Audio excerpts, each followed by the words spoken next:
করি তাহলে কেমন হয়? ছেলেটি একটু হেসে বলল, যেখানে তোর উদ্দেশ্য ভুল সেখানে আমি তোর সাথে কাজ করব নেভার। ভালো থেকো, সামনের দিনের জন্য শুভকামনা মিস্টার টাইগার। ও সরি, গর্তে লুকিয়ে থাকা বিড়াল রূপে টাইগার। আর হ্যাঁ, তুমি যেই পরিকল্পনা করছো না সেটা চুল পরিমাণ বাস্তবে হবে না। টাইগার হেসে বলল, সেটা সময় বলে দিবে। গুড বাই মিস্টার ভিলেন, জলদি দেখা হবে আমাদের। এটা বলে ফোনটা কেটে দিল।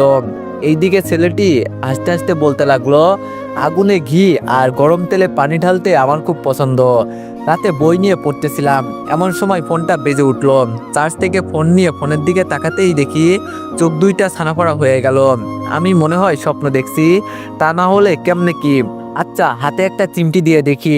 এটা বলে হাতে একটা চিমটি দিলাম। সত্যি এটা স্বপ্ন না, তানিয়া আমাকে কল দিয়েছে। এইসব ভাবতে ভাবতে ফোন কেটে গিয়ে আবার ফোন বাজতে লাগলো। এইবার তাড়াতাড়ি করে ফোন রিসিভ করতেই তানিয়া বলে উঠলো, ওই ফোন ধরতে এত সময় লাগে কেন? আমি বললাম, বাবারে কি রাগ। তানিয়া বলল, তোর রাগ থাকবে না? ফোন ধরতে লেট হলো কেন? কার সাথে টাঙ্কি মারছিলি? আমি বললাম, টাঙ্কি তো জীবনে একজনের সাথে মারছিলাম, সেটা হলো তুমি। কিন্তু তুমি তো পাত্তা দাও না।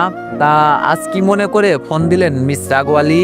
তানিয়া বলল, কেন, আমি ফোন দিতে পারি না? আমি বললাম, না পারেন, তবে আমার মতো বকাটে লুচ্চাকে আপনার মতো ভদ্র ইনোসেন্ট রাগওয়ালি ফোন দিবে কেমন জানো বিশ্বাস হচ্ছে না। তানিয়া একটু হেসে বলল, তুই আমার প্রশংসা করলি নাকি খুশা দিয়ে কথা বললি? আমি বললাম, খুশা দিয়ে আপন মানুষকে কথা বলে বুঝালে ভাবওয়ালি। তানিয়া বলল, আচ্ছা তুই এত কথা পেঁচাস কেমনে? আমি বললাম, সুন্দরী মেয়ের সাথে কথা বললে এমনিতেই কথা ঘুরানো যায়। তানিয়া বলল, হয়েছে মিস্টার, আর ফ্ল্যাটিং করতে হবে না। আমি বললাম, কেন মিস, পটে গিয়েছেন নাকি? তানিয়া বলল, কেন, না পড়লে কি করবে? আমি বললাম, তেমন কিছু না, সামনে ভাইয়ার বিয়ে, ভাবছি সেখানে অনেক সুন্দরী সুন্দরী আপু আসবে, সেখান থেকে একটা পটিয়ে নিব, ভালো হবে না? তানিয়া বলল, অন্য মেয়ের দিকে তাকালে তোর চোখ তুলে নিব।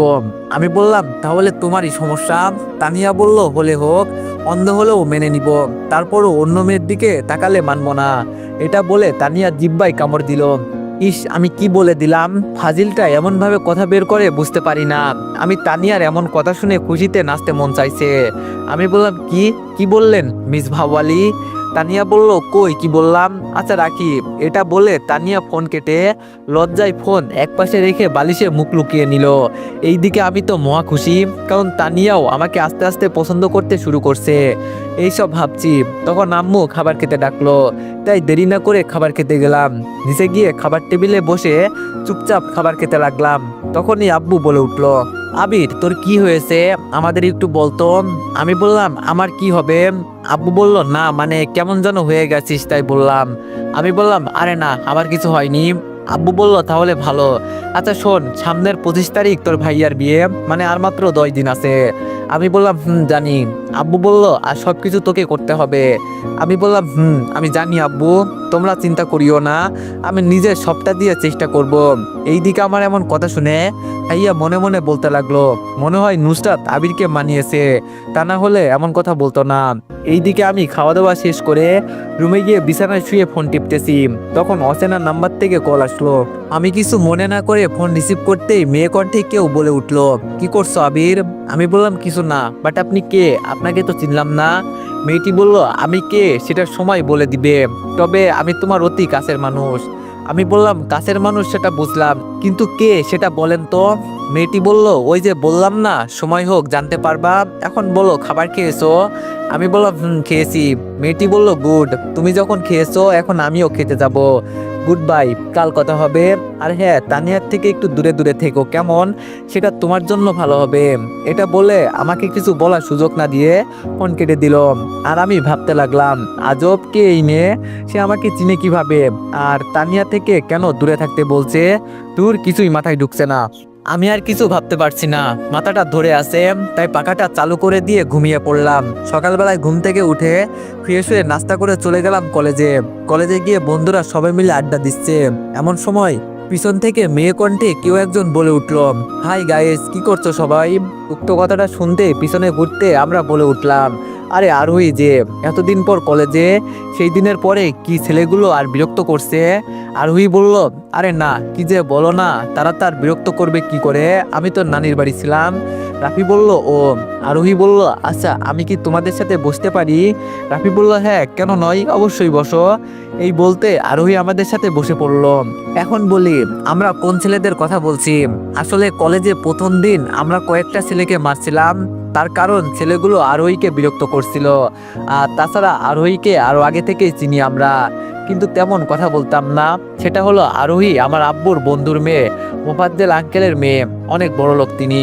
যাই হোক, চারজন মিলে আড্ডা দিচ্ছি, এমন সময় তানিয়াকে দেখলাম কলেজে আসতে। তাই আমি দাঁড়িয়ে বললাম, দোস্ত তোরা থাক, আমি গেলাম। এটা বলে এক দৌড়ে গেলাম তানিয়ার কাছে। হাই তানু, কেমন আছো? তানিয়া বলল, তোর মতো বাদর পিছনে ঘুরলে কেমন আর থাকা যায় বলতো? আমি বললাম, অনেক ভালো থাকা যায় বাদরের বউ। তানিয়া বলল, ওই ওই কুত্তা, তুই আমাকে বাদরের বউ বললি কেন? আমি বললাম, কেন, আমি যদি বাদর হই তাহলে আমার বউ কি হবে? তানিয়া বলল, বাদরের বউ। আমি বললাম, তাহলে আমি যদি তোমাকে বিয়ে করি তাহলে তুমি কি হবে? তানিয়া বলল, বাদরের বউ। ওই কুত্তা, বিলাই, হনুমান, খরগোশ, কি বললি তুই? আমি বললাম, আমি কিছু বলিনি, তুমি বলছো। তানিয়া বলল, ধর, তোর সাথে কথা বলে পারবো না, সর আমার সামনে থেকে। আমি বললাম, আচ্ছা তুমি আমার সাথে এমন করো কেন? এতবার ভালোবাসি বলি তারপরও কেন? তানিয়া বলল, তোকে ভালোবাসি না তাই এমন করি। আমি বললাম, আচ্ছা ভালোবাসো আর না বাসো ঠিক আছে, বন্ধু হতে সমস্যা কি? আমার এমন কথা শুনে তানিয়া কি যেন ভেবে বলল, আজ একটা মনের মতো কথা বলছিস। আমি খুশি মনে বললাম, তাহলে আজ থেকে আমরা বন্ধু। তানিয়া বলল, বন্ধু। আমি বললাম, তাহলে তুই করে বলবা, ওকে? তানিয়া বলল, ওকে। এখন তাহলে ক্লাসে চল। আমি বললাম, চল। তারপর দুইজন ক্লাসের দিকে হাঁটা ধরলাম, আর আমি মনে মনে বলতে লাগলাম, আরে আমার তানু পাখি, সবে তো একটু কাছে আনছি, কয়েকদিন যাক, ডাইরেক্ট বুকে টেনে নিব, কারণ বান্ধবী মানে অর্ধেক বউ। এইসব বলতে বলতে ক্লাসে চলে গেলাম। আর এইদিকে আরোহী নাইমকে জিজ্ঞেস করছে, নাইম, আবির যে একটা মেয়ের সাথে কথা বলছিল সে কে? নাইম বলল, আরে তুমি তো জানো না, আবির মেয়েটাকে ভালোবাসে, মেয়েটার নাম তানিয়া। আরোহী বলল, ও আচ্ছা, চলো ক্লাসে যাই, সময় হয়ে গেল। এই কথা বলতে তারা তিনজন ক্লাসে চলে গেল। তারপর সবাই এক এক করে সব ক্লাস শেষ করে ক্লাস থেকে বের হয়ে আড্ডার জায়গায় গিয়ে আড্ডা দিতে লাগলাম। এইদিকে তানিয়া আর রিমি হাঁটতেছে। তখন রিমি বলল, আচ্ছা দোস্ত, আমার একটা কথা মাথায় ঢুকছে না। তানিয়া বলল, কি? রিমি বলল, দোস্ত, আমার যতটুকু মনে হয় তুই আবির ভাইকে পছন্দ করছিস, কিন্তু সে ভালোবাসি বললে ইগনোর করিস কেন? রিমির প্রশ্ন শুনে তানিয়া একটা মুচকে হাসি দিয়ে বলল, দোস্ত তুই কথাটা ঠিক বলছিস, আমি চাইলেই আবিরকে একসেপ্ট করতে পারি, বাট করছি না, তার কারণ। রিমি বলল, তার কারণ কি? তানিয়া বলল, তার কারণ হলো, হতে পারে সে আমার সাথে আবেগের বশে ভালোবাসি বলছে। এমনটা হলে আমি যদি ওর সাথে রিলেশনে যাই, তখন কিছুদিন পরেই তার আবেগ কেটে গেলে আমাকে বিরক্ত মনে হবে। আর তাছাড়া আমি আমার শখের পুরুষকে নিজের করে আগলে রাখতে চাই। আর এমনটা করতে গিয়ে যদি আমার উপর বিরক্ত হয়, তাহলে দিন শেষে কষ্টটা আমি পাবো, কারণ আবেগটা ছিল তার। রিমি বলল, বাপ রে বাপ, এত ভাবনা! তোর মতো যদি কেউ এমন ভাবতো তাহলে হাজার হাজার ছেলে মেয়ে পিড়িতে ছেঁকা খেয়ে দেবদাস হতো না। তবে আমার মনে হয় আমি সত্যিই ভালোবাসি তোকে। তানিয়া বলল, দেখা যাক, বন্ধু হয়ে আগলে রাখতে পারি কিনা। রিমি বলল, দেখবো। এইসব বলে তারা হাঁটতে লাগলো। এইদিকে আমরা কিছুক্ষণ আড্ডা দিয়ে যে যার বাসায় চলে গেলাম। টাইগার বলল, নিজাম, গাড়িগুলো ঠিকঠাক পৌঁছে গিয়েছে? নিজাম চৌধুরী বলল, সব ঠিকঠাক আছে, আর কোনো ঝামেলা হয়নি, দেখতে হবে না কাজ কাকে দিয়েছেন। টাইগার বলল, এত গর্বিত হলে হবে না, প্রতিদিন রাতে 2 টন করে গাড়ি যাবে, সব ঠিকঠাক মতো দেখে রাখবি তোর কাছে। নিজাম বলল, বস চিন্তা করবেন না, রাখবো, কিন্তু ওখানে কি আছে? টাইগার বলল, সেটা আমার লোক গিয়ে খুললে বুঝতে পারবি, এখন শুধু সময়ের অপেক্ষা। নিজাম বলল, ভাই। টাইগার বলল, সব ঠিকঠাক থাকে জানো, এখন রাখি। আর হ্যাঁ, ভুলেও এখন কোনো ঝামেলা করবি না, তারেক আর তোর কোলের খুনের প্রতিশোধ সময় হলে আমি নিব। নিজাম বলল, ওকে বস। এটা বলে টাইগার ফোন কেটে দিল। নিজাম চৌধুরী বলল, রিফাত কই, এইদিকে আইতো। রিফাত হচ্ছে মন্ত্রীর বিশ্বস্ত ছেলা। রিফাত বলল, জি বস বলেন। নিজাম চৌধুরী বলল, দুবাই থেকে 50টা অর্ডার আসছে, একটার দাম 1 কোটি, আজকের মধ্যে পাঠাতে হবে। রিফাত বলল, বস হঠাৎ করে এই ব্যবসা? আপনার ভাই নাসিম এই ব্যবসার জন্য আর 6 বছর আগে মারা গিয়েছে, আর এটা আপনি করতে যাচ্ছেন? নিজাম চৌধুরী একটু হেসে বলল, ওটা আমার ভাই ছিল, কিন্তু আমি না, বুঝলি, আমাকে মারতে হলে ওই পুলিশদের 10 বার জন্ম নিতে হবে, তাছাড়া এমনভাবে কাজ করবি কেউ যেন বুঝতে না পারে। রিফাত বলল, তাই তো বলি, গোডাউনে হঠাৎ এতগুলো আসলো কি করে? নিজাম বলল, আমার ভাই কেমন আছে আর ওকে কে মারছে এটা জানতে পারছিস? রিফাত বলল, না, রিফাত বলল, বস আপনার ভাই বলছে ছোট বিষয়, সে সামলে নিবে, কিন্তু সেটা আপনি জানলেন কিভাবে? রিফাতের কথা শুনে নিজাম চৌধুরী একটা মুচকি হাসি দিয়ে চলে গেল। রিফাত মনে মনে ভাবতে লাগলো, এই মন্ত্রী মুচকি হাসি দিয়েছে মানে কিছু একটা হতে চলেছে, অনেক বড় কিছু, যেটার জন্য দেশ বা আমি কেউই প্রস্তুত হব না। এটা বলে রিফাত চলে গেল। রাতে খাবার খেয়ে তানিয়াকে কল দিতে যাব, তার আগেই ফোনটা বেজে উঠলো। তাকিয়ে দেখি কালকে সেই অচেনা নাম্বার। ভেবেছিলাম ধরবো না, কিন্তু কিছু একটা ভেবে রিসিভ করে হ্যালো বলতেই, ওই ওই ফোন ধরতে এত সময় লাগে কেন? আমি বললাম, আজব অচেনা নাম্বার, তাই একটু ভাবলাম ধরবো নাকি ধরবো না। মেয়েটি বলল, কিসের অচেনা নাম্বার, কিসের? আমি তোমার কলিজা, বুঝলে? এক্ষুনি নাম্বার কলিজা দিয়ে সেভ করবা, ওকে? আমি বললাম, পুরন চালের ভাত নাই, নতুন চালের আমদানি। ওই চিনি না জানি না আপনার কলিজা হলাম কখন? মেয়েটি বলল, তোমার চিনা লাগবে না, সময় হলে চিনবা। আর তোমাকে বলছিলাম না ওই তানিয়া মেয়ের সাথে মিশবা না, তারপরও কেন মিশলে? আমি বললাম, আমি তানিয়াকে ভালোবাসি, আর তানিয়ার সাথে মিশবো না তো কার সাথে মিশবো? মেয়েটি বলল, কি বললি তুই? আর কিছু বলার সুযোগ না দিয়ে ফোন কেটে ব্লক করে দিলাম। যার জন্য পাগল সে পাত্তা দেয় না, আরেকজন আসছে আগলা পিঠ দেখাইতে। এটা বলে তানিয়াকে ফোন দিতে যাব, তার আগেই তানিয়ার ফোন। আমি আর কিছু না ভেবে ফোন রিসিভ করতেই ওপাশ থেকে বলে উঠলো, ওই কুত্তা, কার সাথে এতক্ষণ কথা বলছিলি যে ফোন বিজি বলছে? আমি বললাম, কই জানো, কেউ না, বন্ধু ছিল। মিথ্যা বললাম, মেয়ের নাম বললে যদি রাগ করে তাই।